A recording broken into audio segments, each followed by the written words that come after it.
मानसी सुदर्शन। आप देख रहे हैं सिटी न्यूज। मैं आप सभी दर्शकों का करती हूँ स्वागत। अब बढ़ते हैं खबरों की तरफ। अयोध्या समाज सेविका अर्चना तिवारी परिवार समेत धरने पर बैठी। पति व 2 मासूम बच्चों समेत धरने पर बैठी अर्चना तिवारी गांधी पार्क में दे रही धरना। अयोध्या पुलिस प्रशासन के खिलाफ धरने पर है समाज सेविका का परिवार। अयोध्या पुलिस पर अभद्रता का आरोप। कोतवाल देवेंद्र सिंह को हटाने की मांग। अयोध्या धाम की मासूम के साथ दुष्कर्म के मामले में समाज सेविका अर्चना तिवारी ने निकाला था मार्च। किस लिए आपने ये धरना दिया है? क्या उद्देश्य है? जो अयोध्या में 16 मार्च को रेप हुआ था बच्ची के साथ, 5 वर्षीय बच्ची जो रेप हुआ था, उस मामले को लेकर हम धरने बैठे हुए हैं। जब हम उनके उस लड़की को न्याय दिलाने के लिए हम लोग रैली निकाले थे।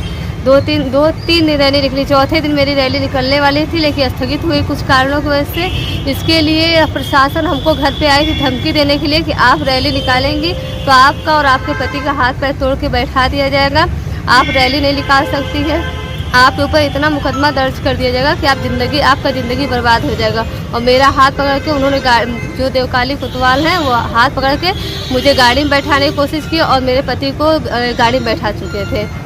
आप प्रशासन से क्या मांग करते हैं? हम प्रशासन से यही मांग करते हैं कि लड़की जो है उसको न्याय मिले, जो तीनों अपराधी हैं उनको फांसी की सजा हो और देवेंद्र सिंह कोतवाल को यहाँ से हटाया जाए। अगर आपकी मांग नहीं पूरी होती है तो क्या करेंगी? हम यही धरना बैठे रहेंगे जब तक यहाँ से हटाया नहीं जाएगा देवेंद्र सिंह को और बच्ची को न्याय नहीं मिलेगा। अयोध्या के नाका स्थित गणपति गेस्ट हाउस के पास पार्षद प्रतिनिधि मुरारी सिंह यादव ने अपने आवास पर होली मिलन समारोह का कार्यक्रम आयोजित हुआ। इस होली मिलन समारोह में मुख्य अतिथि के अयोध्या के विधायक वेद प्रकाश गुप्ता व विशिष्ट अतिथि में अधिवक्ता श्वेता राज सिंह समाज सेविका रही। इस दौरान अधिवक्ता अशोक पांडेय ने दीप प्रज्वलित कर और भाव्या जायसवाल ने गणेश वंदना प्रस्तुत कर कार्यक्रम की शुरुआत की। रति जायसवाल, पायल, पलक, रेशु, आकांक्षा, शिखा, जिसमें कि सभी बच्चे ने अपनी अपनी कला प्रस्तुत की, तो वही आए हुए अतिथियों का पार्षद प्रतिनिधि मुरारी सिंह यादव ने माला पहनाकर व बुके भेंट कर स्वागत किया। होली मिलन कार्यक्रम में बच्चों ने रंगारंग कार्यक्रम प्रस्तुत कर आए हुए सभी अतिथियों का मन मोह लिया। वही पार्षद प्रतिनिधि मुरारी यादव सिंह ने बताया कि हर वर्ष की तरह इस वर्ष भी होली मिलन समारोह का कार्यक्रम रखा गया है। यह 2 साल नहीं हो पाया था क्योंकि कोविड-19 चल रहा था और 2019 के बाद अब यह 2022 में फिर से होली मिलन का कार्यक्रम हो रहा है। इसमें सभी बच्चों ने अपने अपने संस्कृत व रंगारंग कार्यक्रम प्रस्तुत किए हैं और आए हुए बच्चों जिन्होंने कार्यक्रम प्रस्तुत किया उनको सबको सम्मानित किया गया। और इसका मेन उद्देश्य है कि होली के अवसर पर सभी लोग आपसी भाईचारे से मिलकर और एक दूसरे को होली की बधाई देते हैं। वही पार्षद प्रतिनिधि ने मुरारी सिंह यादव ने भारतीय जनता पार्टी की ऐतिहासिक जीत पर बधाई देते हुए खुशी जाहिर किया। इस अवसर पर अशोक पांडे, आलोक द्विवेदी मंडल अध्यक्ष, विजेता जायसवाल, पूजा रावत, रीता गुड्डी आदि लोग इस कार्यक्रम में मौजूद रहे।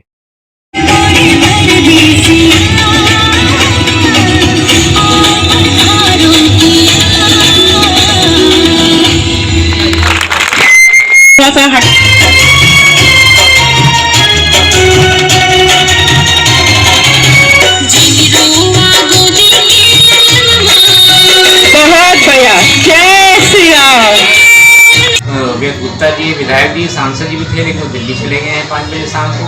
और हर साल होली के बाद होली मिलन समारोह होता है, उसमें इतने क्षेत्र के इतने बच्चे हैं, सब लोग हैं, खुशी होली मिलन समारोह। और कुछ छोटे बच्चों का इसमें डांस कार्यक्रम होता है।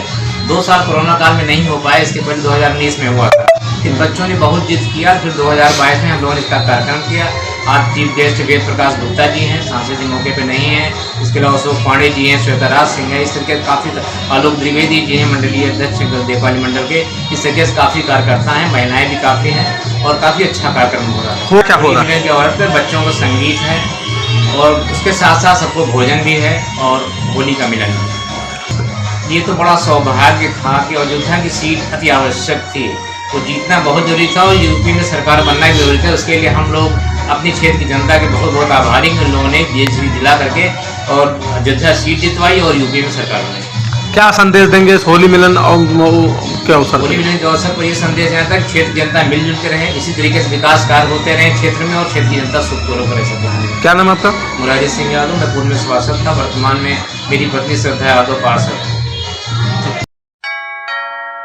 अयोध्या मदरसों में राष्ट्रगान अनिवार्य करने के फैसले के बाद अयोध्या के संतों ने दी अपनी प्रतिक्रिया।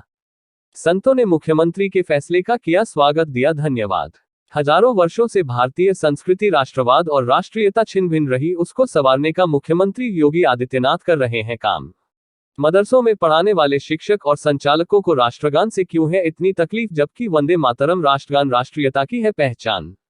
संतों ने की मांग, मुख्यमंत्री का इस तरह का निर्णय हिंदू राष्ट्र तक जाकर रुके। संत समाज याचना करता है, साथ ही मांग करता है।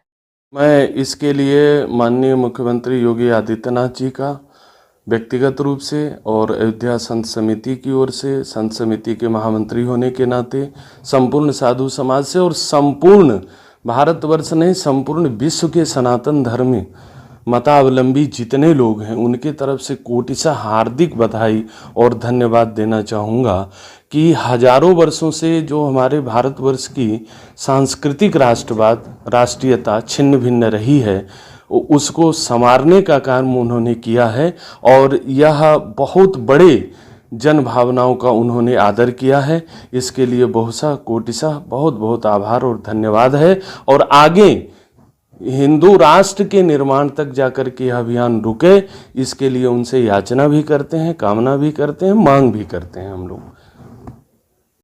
किसने किया है? पहले तो उत्तर प्रदेश के यशस्वी मुख्यमंत्री योगी आदित्यनाथ जी को ढेर सारे बधाई मंगल कामना। मैं साधुवाद दूंगा योगी जी को।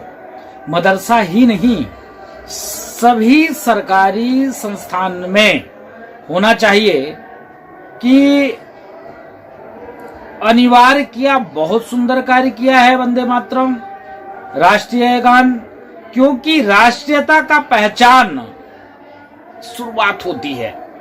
किसी को तकलीफ इससे नहीं होना चाहिए। पता नहीं क्यों मदरसे में मौलवी, मदरसे में पढ़ने वाले, मदरसे की मुतल्लबी और उसके संचालक को पता नहीं क्यों राष्ट्रगान से इतना तकलीफ क्यों? क्या समस्या? राष्ट्रगान से किसी को क्या तकलीफ हो सकती है? जिस देश का अन्न खाते हो, जिस देश में रहते हो, उसके प्रति वफादारी, उसके प्रति भाव, उसके प्रति निष्ठा राष्ट्रगान में है। तो क्या यहाँ रहने वाले वो जो तथाकथित अल्पसंख्यक कहते हैं, क्या वो राष्ट्रीयता का कोई उनके अंदर भाव नहीं है? क्या उनके अंदर जहां पानी पीते हैं, जहां हवा लेते हैं, जिस देश का अन्न खाते हैं, क्या अपने घर के प्रति कोई उनकी जिम्मेदारी नहीं है? इसके नाते योगी जी को साधुवाद है, योगी जी को धन्यवाद है। अपार उत्साह है, अपार खुशी है, ऐसा कार्य उन्होंने किया। -2024 के लोकसभा चुनाव में क्या समाजवादी पार्टी केंद्रीय सरकार का हिस्सा होगी? क्या समाजवादी पार्टी सरकार सेंट्रल गवर्नमेंट के निर्माण में अभी से अपनी भूमिका तलाश रही है? इन्हीं सवालों पर अयोध्या जनपद के गोसाईगंज विधानसभा क्षेत्र से विजयी हुए समाजवादी पार्टी के प्रत्याशी अभय सिंह ने बड़ा इशारा किया है। रविवार को होली मिलन समारोह में वह कहते हैं 2024 में बिना उनके समर्थन के केंद्र की कोई भी सरकार नहीं बन सकती। हाँ, तो 2024 में क्या लगता है आपको क्षेत्र? 2024 में जो भी सरकार बनेगी बगैर हमारे समर्थन कोई सरकार नहीं बन पाएगी। भारतीय जीवन बीमा निगम IPO व अन्य सार्वजनिक संस्थानों ने निजीकरण की नीति के खिलाफ आज 2 दिवसीय कर्मचारियों ने काम बंद कर LIC कार्यालय पर संयुक्त रूप से हड़ताल व धरना प्रदर्शन किया। इसके साथ साथ बीमा कर्मियों ने अपनी मांगों को लेकर कार्य बहिष्कार व हड़ताल की। बीमा कर्मचारी संघ के अध्यक्ष रविशंकर चतुर्वेदी ने बताया कि आज के इस धरने के माध्यम से हमारी सरकार से यह मांग है कि संघ के नेताओं ने सरकार से LIC का IPO वापस दिया जाए। LIC में जितने भी पद रिक्त हैं उन पर जल्द से जल्द भर्ती की जाए और नई पेंशन स्कीम को समाप्त करके कर्मचारियों की पुरानी पेंशन को बहाल किया जाए। मंडल अध्यक्ष R.D. आनंद ने बताया कि हमारे संघ की और हमारे पदाधिकारियों मांगे हमेशा कर्मचारियों के हित के लिए रहती है। उन्होंने कहा कि श्रम कानूनों में श्रमिक विरोधी परिवर्तनों को सरकार जल्द से जल्द रद्द करे। अगर हमारी मांगे जल्द से जल्द पूरी नहीं की गई और हमारा धरना प्रदर्शन अनवरत जारी रहेगा और हम सरकार की नीतियों के खिलाफ प्रदर्शन करते रहेंगे। इस दौरान बड़ी संख्या में भारतीय जीवन बीमा निगम के कर्मचारी मौजूद रहे। मांग है और क्या कहना? जैसा कि ये सर्वविदित है, बहुत दिनों से ये है कि 21वीं हड़ताल जो है, सार्वजनिक हड़ताल जो है होनी है 28-29 को। तो इस हड़ताल में हम लोगों ने जो मांग रखी है वो है कि जो कर्मचारी विरोधी जो नीतियां हैं, नई आचार संहिताएं बन रही हैं, इसको रद्द किया जाए। और फिर जो है पेंशन स्कीम, जो नए बच्चों के लिए नई पेंशन स्कीम ला दी गई है, ये नए कर्मचारियों के लिए बहुत ही नुकसानदायक है। ये मार्केट लिंक्ड है, शेयर लिंक्ड है। इसको रद्द करके पुरानी पेंशन स्कीम को बहाल किया जाए। हम चाहते हैं कि जो तमाम सारे ठेका प्रथा पे जो काम कर रहे हैं, इन लोगों का एक न्यूनतम जो है वेतन कम से कम 21,000 किया जाए और महंगाई को जो है बिल्कुल अंकुश लगाया जाए। और जितनी सरकारी संस्थाओं में अभी तक रिक्त जो है स्थान पड़े हुए हैं, उस पे जो है भर्तियां की जाएं।